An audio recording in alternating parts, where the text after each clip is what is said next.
Hello, this is a companion video for assignment 8 of CEN 4802. The assignment was logging. I'm using a different framework for this one. I used the Java util logging framework, which is inherent inside of Java.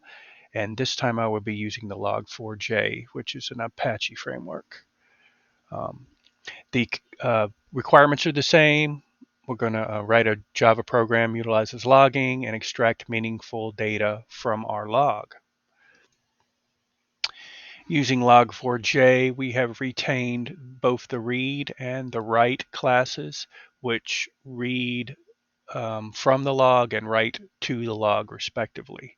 On the write class, we have set it up to write to the console and also write to a file.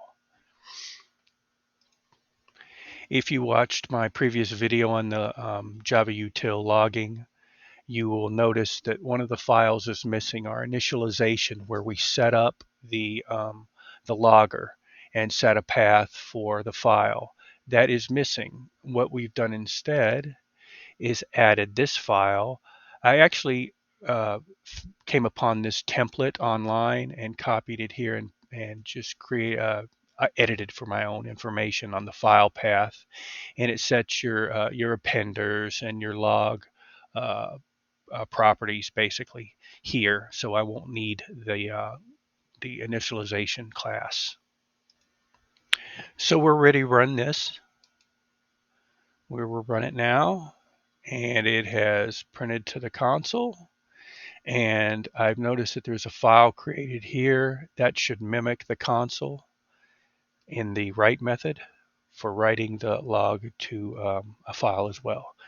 Initially, we have our exception divided by 0. If you watched my first video, you will remember that I used a loop, and I would pass in initial value of 0, 100 divided by 0, 0, and I would get an exception for that.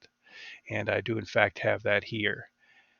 Then I will recall the method passing in a 1, and it will resume looping from 1 to 100 and print out those values.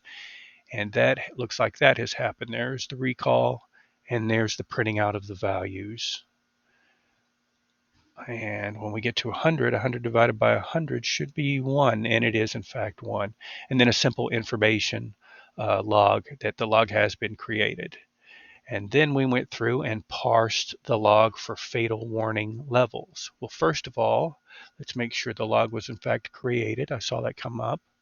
And yes, it is. There's the exception, recalling the method, and the loop, the numbers and values as they proceed through the loop, and log created as a final information log. So we did that. So now we're reading from the log, parsing the log for fatal and warning level records. If you remember the video for the Java util logging, it had severe and warning levels. Log4j does not use that same nomenclature. It uses fatal. And here they are. There's the timestamp, there's the line specifications, and there's the exception and or information message. I don't want to use information as the level. That's just the message, let's say. The level is warning and the level is fatal. So it did, in fact, return those values. And at the end, a simple information log of log parsed.